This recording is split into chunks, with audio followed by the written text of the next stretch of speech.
covering the entire Piedmont Triad and everywhere you are. This is WXII 12 News at 5. Happening right now on WXII 12 News at 5, a Piedmont assistant fire chief attacked by dogs and preparing for flu season. And I'm Cameron Kent, live at Triad Park. We're about a half hour away from a groundbreaking of something very special. We'll tell you how this 8 acres that's partly in Forsyth County, partly in Guilford County, will be transformed into the Carolina Field of Honor. Much more on that and how you can help with this project coming up later in this newscast. Wanda?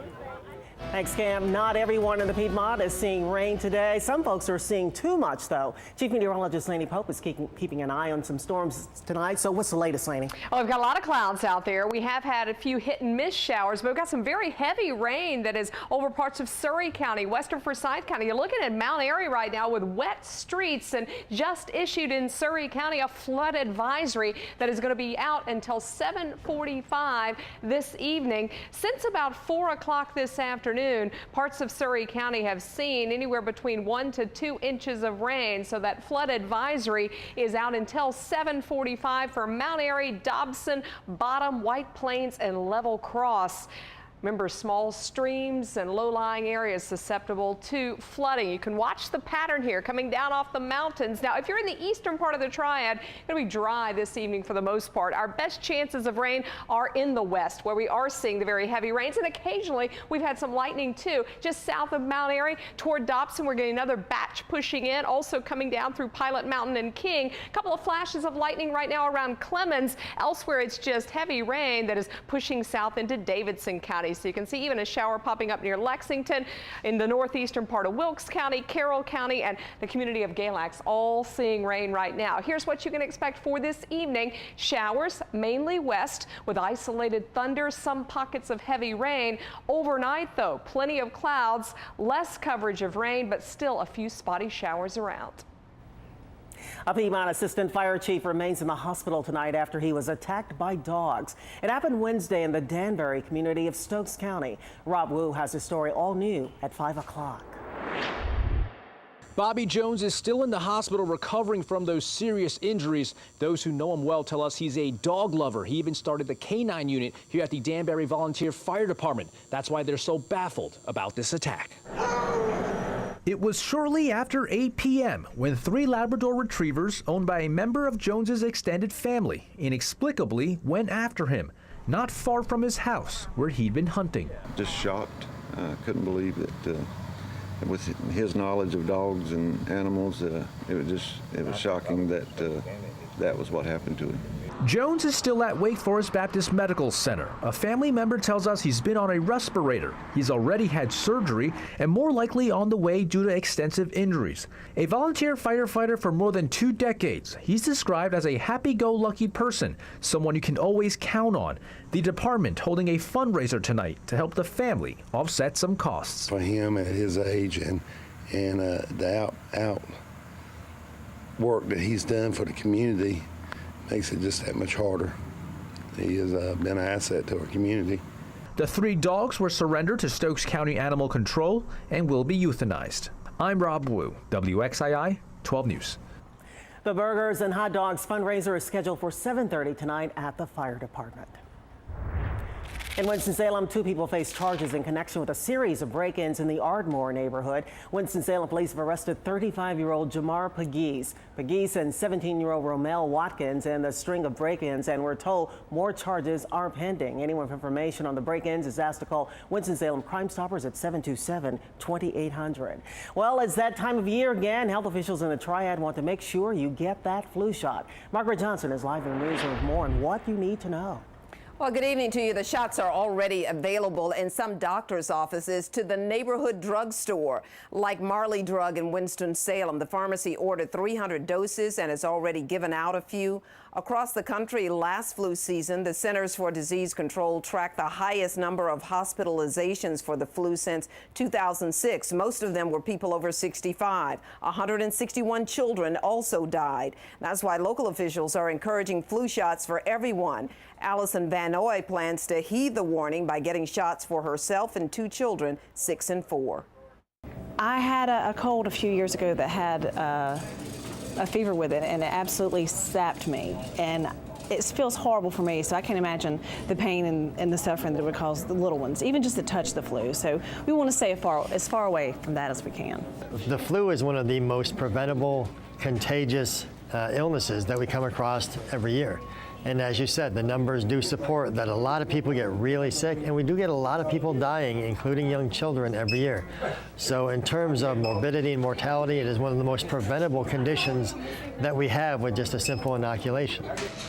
Well, there is plenty of vaccine to go around with nearly 140 million doses produced this year. Most providers recommend you get your vaccine to have full coverage in early October. And flu season usually peaks sometime around January and February. Back to you. Thanks, Margot. Whooping cough cases continue to rise in parts of the Triad. Right now, there are 98 confirmed cases in Forsyth County. 6 cases involve infants. The health department recommends all residents get the Tdap vaccine to help the spread of the highly contagious disease. While in adults, it's a nuisance. It's the babies we're trying to protect. But the more cases you have in adults, the more chances that a baby's going to get exposed. The 98 cases in Forsyth County account for nearly 25% of cases in the state right now. In Shelby, the cases of salmonella continue to climb. This stems from a church barbecue held earlier this month. State health officials say something served at Sandy Plains Baptist Church's barbecue has now sickened at least 54 people. At least 6 people have been hospitalized. Around 5,000 people attended that annual event. The problems continue for North Carolina's new food stamp program, leaving many families with little to nothing to eat on the table. A glitch with the computer system NC Fast has delayed processing of food stamp applications. The $300 million program was launched earlier this year by the State Department of Health and Human Services. Under federal regulations, food stamp applications are to be processed within 30 days. But right now in North Carolina, the average wait for some benefits in some counties is as high as 90 days. State officials say they are making progress in fixing the glitch. In Washington, the House has passed a bill to keep the government open past September 30th while eliminating funding for the Affordable Care Act, also known as Obamacare. The vote was almost entirely along party lines. Before the vote, Republicans praised the bill for keeping the government funded until mid-December while stripping away funding for health reform. Let's defund this law now and protect the American people from the economic calamity that we know Obamacare will create. Then they cloak it in wolf's clothing in saying, in their view, that they're going to defund the Affordable Care Act.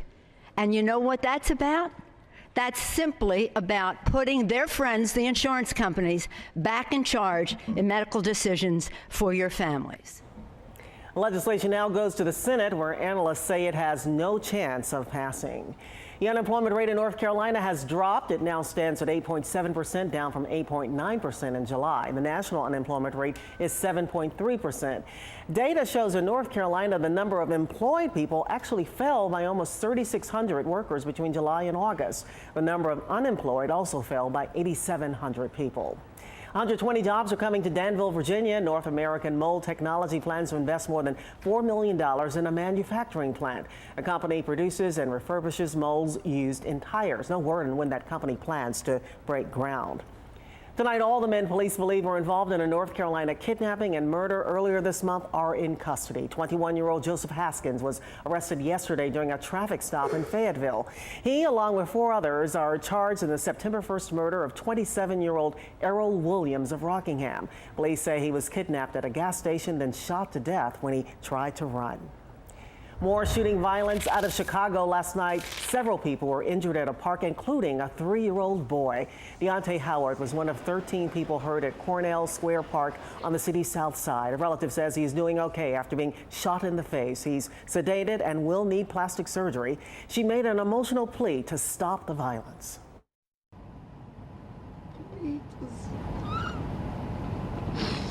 Y'all out here killing these innocent people, kids, parents, grandparents, mothers, fathers.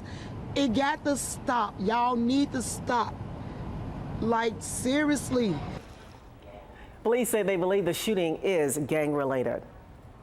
President Obama and First Lady Michelle Obama plan to visit families of the Washington Navy Yard shooting rampage this weekend. The shooting Monday left 13 people dead, including the suspect, Aaron Alexis. The Obamas will attend a memorial service planned for Sunday at Marine Barracks, Washington, not far from the shooting scene. A motive for the shooting has not been determined. A traffic alert next week. You'll see more orange cones on a busy Piedmont highway starting Monday. Crews will begin preservation work on the bridge over Walltown Street in Winston-Salem. Transportation officials say the work will preserve the bridge about 20 years. Originally, this work was scheduled for 8 to 10 weeks to do it at night, but we got looking into the construction process, and every night we stop and then the next night we start, there'd be a construction joint. So that's a potential for a bump in the bridge deck. The work will start Monday morning at 8. Crews will close the right lane of US 52 North at Walltown. Work will begin in the left lane after that, and the entire project should be complete in 40 days. A lot of people lined up, some even camped out trying to get their hands on the latest iPhone. This was the scene early this morning in Greensboro. Apple stores across the country open at 8 local time in anticipation of the crowds. The iPhone 5S is said to be faster than the iPhone 5 and features hardware upgrades such as a beefed up camera. The other version is a cheaper plastic iPhone 5C, which comes in several different colors. I'm Cameron Kent, live at Triad Park. We're about to turn the first shovels of dirt on a project that's 5 years in the making. When we come back, I'll tell you all about the Carolina Field of Honor and show you how you can take a piece of granite and honor a piece of our history. Have you seen this? IneedAwife.com. Find out what's behind a billboard put up this week in the Triad. Rain is affecting the commute in some parts of the Triad. I'll let you guys know when we come right back. And I'm Kenny back live at Northwest Guilford High School. It is a Friday night. It is a game of the weeknight, and something's going to happen on this field in a couple of hours that's never happened before. I'll tell you all about it. You're watching WXII 12 News.